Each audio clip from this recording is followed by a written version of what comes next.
Hi guys, എല്ലാവർക്കും പുതിയൊരു വീഡിയോയിലേക്ക് സ്വാഗതം. എന്തൊക്കെയുണ്ട് വിശേഷം? എല്ലാവർക്കും സുഖം തന്നെയല്ലേ? ഇന്ന് നമ്മൾ തയ്യാറാക്കാൻ പോകുന്നത് ലഞ്ച് കോംബോ റെസിപ്പിയാണ്. അതായത് നമുക്ക് ചോറിൻ്റെ കൂടെ കറിയും അതുപോലെ തോരനൊക്കെ കോമ്പിനേഷൻ ഇതാണ് ഉദ്ദേശിച്ചത്.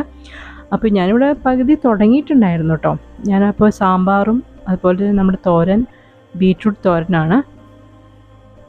അപ്പോൾ നമ്മൾ സാമ്പാറിന് ആദ്യം പരിപ്പ് വേവിച്ചു, അതെല്ലാവർക്കും അറിയാമല്ലോ. പരിപ്പ് അതുപോലെ കുറച്ച് മഞ്ഞൾപ്പൊടിയും വെള്ളം ഒഴിച്ചിട്ട് വേവിച്ച് വെച്ചിട്ടുണ്ടായിരുന്നു. അതിലേക്ക് നമ്മൾ ചേർത്തിരിക്കുന്ന കഷ്ണങ്ങൾ എന്തൊക്കെയാണെന്ന് വെച്ചാൽ സവോള ചേർത്തിട്ടുണ്ട്, തക്കാളി ചേർത്തിട്ടുണ്ട്, അതുപോലെ തന്നെ മുരിങ്ങയ്ക്ക ചേർത്തു, അതുപോലെ വെണ്ടയ്ക്ക ചേർത്തിട്ടുണ്ട്, പിന്നെ ഒരു ചെറിയ വഴുതനങ്ങ അതുണ്ടായിരുന്നു കേട്ടോ. അപ്പോൾ അതൊക്കെ നമ്മൾ ചേർത്തിട്ടുണ്ട്. പിന്നെ ഇതിലേക്ക് നമ്മളിപ്പോൾ മസാലപ്പൊടിയായിട്ട് മുളക് പൊടിയും അതുപോലെ തന്നെ മല്ലിപ്പൊടിയും ചേർക്കുന്നുണ്ട്. പിന്നെ കുറച്ച് ഉപ്പും കൂടിയും ഇതിൽ ചേർക്കാണ്. അതായത് കറിക്ക് ആവശ്യമായിട്ടുള്ള ഉപ്പ് നമ്മൾ ചേർത്ത് കൊടുക്കുകയാണ്. ഇനി അതിലേക്ക് പുളിയുടെ വെള്ളം, കോൽപ്പുളിയുടെ വെള്ളം ചേർത്ത് കൊടുത്തു. ആവശ്യത്തിനുള്ള പുളിക്കനുസരിച്ച് നമ്മൾ ചേർത്ത് കൊടുത്തു. ഇനി നന്നായിട്ടൊന്ന് മിക്സ് ചെയ്തതിന് ശേഷം നമ്മൾ അതിലേക്ക് കുറച്ചും കൂടി വെള്ളം ചേർത്തിട്ട് നമ്മൾ കുക്കർ അടച്ചു വയ്ക്കുന്നില്ല, അടച്ചു വയ്ക്കാതെയാണ് ഞാൻ കുക്ക് ചെയ്യുന്നത്. നമ്മൾ കുക്കർ അടച്ച് കുക്ക് ചെയ്യുകയാണെങ്കിൽ വെജിറ്റബിൾസൊക്കെ നന്നായിട്ട് കുക്കായി പോവും, അപ്പോൾ ഉടഞ്ഞു പോവും. അപ്പോൾ അതിനേക്കാളും നല്ലത് നമ്മൾ തുറന്ന് വെച്ച് കുക്ക് ചെയ്യുന്നതായിരിക്കും കുറച്ചുകൂടി നല്ലത്. കാരണം ഇവിടെ ഇപ്പോൾ വിക്രമിന് അങ്ങനെയാണ് ഇഷ്ടം. അതായത് വെജിറ്റബിൾസ് അധികം ഉടഞ്ഞു പോകാൻ താല്പര്യമില്ല. അപ്പോൾ നമ്മൾ തുറന്ന് വെച്ചാലും അത് പെട്ടെന്ന് കുക്കായി കിട്ടുള്ളൂ, കുഴപ്പമൊന്നുമില്ല.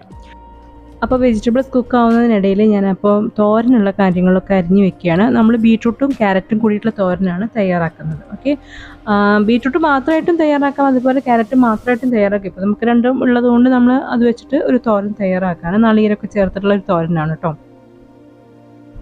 അപ്പോൾ നമ്മളിത് കുക്കറിലൊന്നും വേവിച്ചെടുക്കുന്നില്ല. തോരനുള്ള ബീട്രൂട്ടും ക്യാരറ്റും നമ്മൾ കുക്കറിൽ വേവിച്ചെടുക്കുന്നില്ല. അപ്പം നമ്മൾ ഈ കടുകൊക്കെ താളിച്ച് സവോളയൊക്കെ ചേർത്തതിന് ശേഷം നമ്മൾ അതിലിട്ടിട്ടാണ് നമ്മളിത് കുക്ക് ചെയ്യണം. അപ്പോൾ അതിനനുസരിച്ച് നമ്മൾ ചെറുതായിട്ട് അരിഞ്ഞ് കഴിഞ്ഞ് പെട്ടെന്ന് അത് കുക്കാവും ചെയ്യും. ബീട്രൂട്ട് അതുപോലെ തന്നെ ക്യാരറ്റും പെട്ടെന്ന് കുക്കായി കിട്ടും. അപ്പോൾ നമ്മൾ അരിയുമ്പോൾ ചെറുതായിട്ട് കുനുകുനേന്ന് ഇങ്ങനെ അരിയുക. ഓക്കെ, അപ്പോൾ നമ്മൾ ക്യാരറ്റും ബീട്രൂട്ടൊക്കെ അരിഞ്ഞ് വെച്ചിട്ടുണ്ട്. അപ്പോൾ സാമ്പാറിന് ഇപ്പോൾ ഞാൻ ചേർക്കുന്നത് സാമ്പാർ പൊടിയാണ്. ഞാൻ മിക്കതും ഈസ്റ്റേണിൻ്റെ സാമ്പാർ പൊടിയാണ് കൂടുതലും ഞാൻ യൂസ് ചെയ്യുക. മിക്ക പൊടികളും മസാലപ്പൊടികളും ഞാൻ ഈസ്റ്റേണിൻ്റെ ആണ് കേട്ടോ യൂസ് ചെയ്യാറുള്ളത്. കാരണം എനിക്ക് അതാണ് ഒരു പെർഫെക്റ്റ് ആയിട്ട് തോന്നിയിട്ടുള്ള, ഒരു ടേസ്റ്റി ആയിട്ടുള്ള എനിക്ക് അങ്ങനെ തോന്നിയിട്ടില്ല. പക്ഷേ അപ്പോൾ നമ്മൾ സാമ്പാർ പൊടി ചേർത്തു. അപ്പോൾ കൂടുതലും സാമ്പാർ പൊടിയാണ്. മുളക് പൊടിയും മല്ലിപ്പൊടിയും 1 ടീസ്പൂൺ ചേർത്തിട്ട് നമ്മളൊന്ന് വെജിറ്റബിൾസ് ഒന്ന് കുക്കാക്കി. അതിനുശേഷം ലാസ്റ്റ് നമ്മൾ സാമ്പാർ പൊടി കുറച്ചധികം, അതായത് 3, 4, 5, 6 ടീസ്പൂണൊക്കെ ചേർത്തിട്ടുണ്ട്. അത് നമ്മുടെ ആ ടേസ്റ്റ് അനുസരിച്ച് നമ്മൾ ചേർത്ത് കൊടുത്ത് ഒന്നുകൂടി ഒന്ന് തിളപ്പിച്ചിട്ട് 2-3 മിനിറ്റ് ഒന്ന് തിളപ്പിക്കാം. അതിനുശേഷം നമ്മൾ ലാസ്റ്റ് കടുക് താളിക്കുകയാണ് ചെയ്യുന്നത്. അപ്പോൾ കടുക് താളിക്കുമ്പോൾ ഇപ്പോൾ ഞാനിവിടെ കടുകും അതുപോലെ ഉലുവയാണ് ചേർത്തിരിക്കുന്നത്. വറ്റൽമുളക് എൻ്റെ കയ്യിൽ ഉണ്ടായിരുന്നില്ല. അപ്പോൾ വറ്റൽമുളക് ചേർത്ത് ഒന്ന് താളിക്കാം. കറിവേപ്പില ആണെങ്കിൽ കറിവേപ്പിലയും കൂടി ഇട്ടിട്ട് താളിക്കുക. പക്ഷെ ഞാൻ കറിവേപ്പില അല്ല ചേർത്തിട്ടില്ല, അതിന് പകരം നമ്മൾ മല്ലിയിലയാണ് കേട്ടോ ചേർക്കുന്നത്.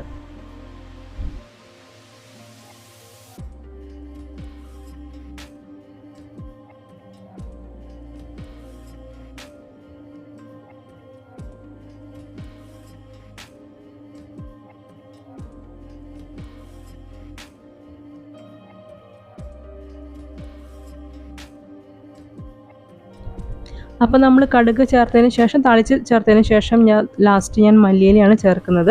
മല്ലിയില ആകുമ്പോൾ നമുക്ക് കുറച്ചുകൂടി നല്ലൊരു ഫ്ലേവറുമാണ്, അതുപോലെ ടേസ്റ്റും നല്ല ഒരു രസമുണ്ട്. ആ ഒരു സാമ്പാറിൻ്റെ ഒരു പ്രത്യേക ഒരു മണവും നല്ലൊരു ടേസ്റ്റി ആയിട്ടുള്ളൊരു ഇതാണ് മല്ലിയില ചേർക്കുമ്പോൾ. കറിവേപ്പിലയും വേണമെങ്കിൽ ചേർത്ത് കൊടുക്കാൻ കുഴപ്പമൊന്നുമില്ല. നമ്മൾ ഫസ്റ്റ് വേവിക്കുമ്പോൾ കറിവേപ്പില ഇട്ട് കൊടുക്കുക, അല്ലെങ്കിൽ താളിക്കുന്ന സമയത്ത് കുറച്ചിട്ട് കൊടുക്കുന്നതുകൊണ്ട് കുഴപ്പമൊന്നുമില്ല. അതിനുശേഷം മല്ലിയില ഇടുന്നതുകൊണ്ടും കുഴപ്പമില്ല. ഓക്കെ, അപ്പോൾ ഇനി നമ്മൾ ചെയ്യാൻ പോകുന്നത് തോരൻ തയ്യാറാക്കാനാണ്. അതിനായിട്ടൊരു കടായി വെച്ചിട്ട് അതിലേക്ക് ഓയിൽ ചേർത്ത് കൊടുക്കുക. ഓയിലോ വെളിച്ചെണ്ണ എന്താ നിങ്ങൾ താല്പര്യം വെച്ചാൽ അതനുസരിച്ച് ചേർത്ത് കൊടുക്കാം കേട്ടോ, ഓയിൽ അല്ലെങ്കിൽ വെളിച്ചെണ്ണ. ഓക്കെ, നമ്മളപ്പോൾ ഓയിൽ ചൂടായതിന് ശേഷം നമ്മളിതിലേക്ക് കടുക് പൊട്ടിച്ചു, കറിവേപ്പില ചേർത്തു, പിന്നെ നമ്മൾ സവോളയാണ് ചേർത്ത് കൊടുക്കുന്നത്. ചെറിയുള്ളി വേണമെങ്കിൽ ചെറിയുള്ളി ചേർത്ത് കൊടുക്കാം, അതൊക്കെ ഓരോരുത്തരുടെ ചോയ്സാണ്. നമ്മൾ എന്നിട്ട് സവോളയൊക്കെ ചേർത്ത് വഴറ്റി അതിലേക്ക് ആവശ്യത്തിനുള്ള ഉപ്പും ചേർത്തു. നമ്മൾ 1-2 ടീസ്പൂൺ ഉപ്പ് ചേർത്തിട്ടുണ്ട് കേട്ടോ. ചേർത്തൊന്ന് വഴറ്റിയതിന് ശേഷം നമ്മൾ ഇതിലേക്ക് പിന്നെ ചേർക്കുന്നത് കുറച്ച് മഞ്ഞൾപ്പൊടിയും അതുപോലെ തന്നെ കുറച്ച് മുളക് പൊടിയും ചേർത്ത് കൊടുക്കുകയാണ്. അതായത് എരിവിനനുസരിച്ച് നിങ്ങൾക്ക് വേണമെങ്കിൽ പച്ചമുളക് ചേർത്ത് കൊടുക്കാം. അപ്പോൾ ഞാനിവിടെ മുളക് പൊടിയാണ് ചേർത്ത് കൊടുത്തിരിക്കുന്നത്. നമ്മളിപ്പോൾ മുളക് പൊടി ഒഴിവാക്കി പച്ചമുളക് മാത്രമായിട്ട് നമുക്ക് ചേർത്ത് തോരൻ തയ്യാറാക്കാം. ഇപ്പം ഞാൻ എൻ്റെ കയ്യിൽ പച്ചമുളക് ശരിക്കും ഉണ്ടായിരുന്നില്ല. അപ്പോൾ ഞാൻ മുളക് പൊടി നമ്മൾ എരിവിനനുസരിച്ച് ചേർത്ത് കൊടുക്കുക. ഓക്കെ, അപ്പോൾ അതും ചേർത്തിട്ട് ഒന്ന് വഴറ്റിയതിന് ശേഷം നമ്മളിതിലേക്ക് നാളികേരം ചിരകിയതും കൂടി ചേർത്ത് കൊടുത്തിട്ട് നന്നായിട്ടൊന്ന് വഴറ്റിയെടുക്കും. അത് 2 മിനിറ്റ് ഒന്ന് ജസ്റ്റ് ഒന്ന് വഴറ്റിയെടുക്കും. അതിനുശേഷം നമ്മൾ അരിഞ്ഞു വെച്ചിരിക്കുന്ന ബീട്രൂട്ടും ക്യാരറ്റും ചേർത്ത് നന്നായിട്ട് മിക്സ് ചെയ്തതിന് ശേഷം നമ്മൾ പാത്രം അടച്ച് കുറച്ച് വെള്ളം താളിച്ചു കൊടുക്കും. കുറച്ച് വെള്ളം താളിച്ചതിന് ശേഷം നമ്മൾ പാത്രം അടച്ച് കുക്ക് ചെയ്തെടുക്കുകയാണ് ചെയ്യുന്നത്. ഓക്കെ, അപ്പോൾ നമ്മളിപ്പോൾ നാളികേരം ഒന്ന് ജസ്റ്റ് ഒരു ചെറിയതായിട്ടൊന്ന് അതായത് ഫ്രൈ ചെയ്യണമെന്നില്ല, ഒന്ന് ജസ്റ്റ് ഒന്ന് വാടിയാലും മതി.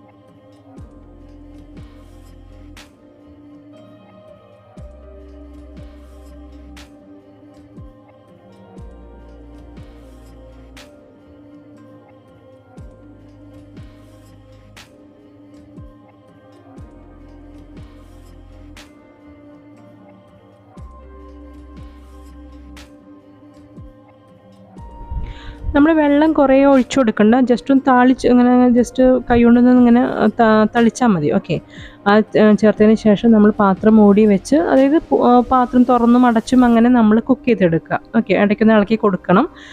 അങ്ങനെ കുക്ക് ഇതിൽ നിന്ന് വെള്ളം കുറച്ച് ഇറങ്ങി വരും, അതായത് ക്യാരറ്റിൽ നിന്നും ബീട്രൂട്ടിൽ നിന്നും കുറച്ച് വെള്ളം എന്തായാലും ഇറങ്ങി വരും. അപ്പോൾ അതൊക്കെ ഒന്ന് വറ്റിച്ച് എടുക്കണം. കണ്ടോ, അപ്പോൾ കുറച്ച് വെള്ളം ഉണ്ടായിരുന്നു. അപ്പോൾ നമ്മളത് ഇത് ഒരുവിധം കുക്കായിട്ട് കഴിഞ്ഞാൽ നമ്മൾ ഹൈ ഫ്ലെയിമിൽ ഇട്ടിട്ട് ആ വെള്ളമൊക്കെ വറ്റിച്ചെടുത്ത് തോരനാക്കി മാറ്റുക. അതായത് ഇതൊന്ന് എന്താ പറയുക, വിട്ടുവിട്ട് നിൽക്കുന്ന രീതിയിലാക്കി മാറ്റിയെടുക്കുക. അപ്പോൾ ഇതാ നമ്മുടെ ക്യാരറ്റ് ബീട്രൂട്ട് തോരൻ റെഡി ആയിട്ടുണ്ട്. കണ്ടോ, ഇനി ഞാൻ വിചാരിച്ചു എന്തായാലും ഇപ്പോൾ സാമ്പാറായി, അതുപോലെ തന്നെ തോരനായി, അപ്പോൾ വിചാരിച്ചു എന്നൊരു ഓംലേറ്റും കൂടി തയ്യാറാക്കാം എന്നുള്ളത്. അപ്പോൾ അതിനായിട്ട് സിമ്പിളായിട്ട് എല്ലാവർക്കും അറിയാവുന്നതാണ് ഓംലേറ്റ് എങ്ങനെയാണ് തയ്യാറാക്കുക എന്നുള്ളത്. അപ്പോൾ ഞാൻ അതിലേക്ക് കുറച്ച് സവോള അരിഞ്ഞത് ചേർത്തിട്ടുണ്ട്, കുറച്ച് ഉപ്പ് ചേർത്തിട്ടുണ്ട്, അതുപോലെ തന്നെ നമ്മൾ 3 മുട്ടയാണ് എടുത്തത്. അതിലേക്ക് കുറച്ച് കറിവേപ്പില ചേർത്തു. പിന്നെ നമ്മൾ കുറച്ച് മുളക് പൊടിയാണ് ചേർത്തത്. നിങ്ങൾക്ക് വേണമെങ്കിൽ പച്ചമുളക് ചേർക്കാം, കുഴപ്പമില്ല. പിന്നെ കുറച്ച് കുരുമുളക് പൊടി ചേർത്തിട്ടുണ്ട്. കുരുമുളക് പൊടി ചേർത്തു. അതുപോലെ തന്നെ ഞാൻ കുറച്ച് ബാക്കി നാളികേരം ചിരകിയതുണ്ടായിരുന്നു, അപ്പോൾ അതും കൂടി ഞാൻ ചേർത്തു കേട്ടോ. അതും കൂടി ചേർത്ത് നന്നായിട്ട് മിക്സ് ചെയ്യാം. മിക്സ് ചെയ്ത് നിങ്ങൾ ഒരു പ്രാവശ്യം നാളികേരം ചിരകിയത് ചേർത്തിട്ടുള്ള ഒരു ഓംലേറ്റ് ഒന്ന് കഴിച്ച് നോക്കണേ, നല്ല ടേസ്റ്റാണ്. നിങ്ങൾക്ക് വേണമെങ്കിൽ ഇതിൽ തക്കാളിയും കുറച്ച് വെജിറ്റബിൾസ് ക്യാരറ്റൊക്കെ ചേർക്കാം കേട്ടോ, ഈ ഒരു മുട്ട ഓംലേറ്റിൽ. അങ്ങനെ വേണമെങ്കിൽ അങ്ങനെ ചേർക്കാം. പിന്നെ എന്തെങ്കിലും മസാലാസ് നിങ്ങൾക്ക് വേറെ ആഡ് ചെയ്യണമെന്നുണ്ടെങ്കിൽ അതും ചേർക്കാം, കുഴപ്പമില്ല.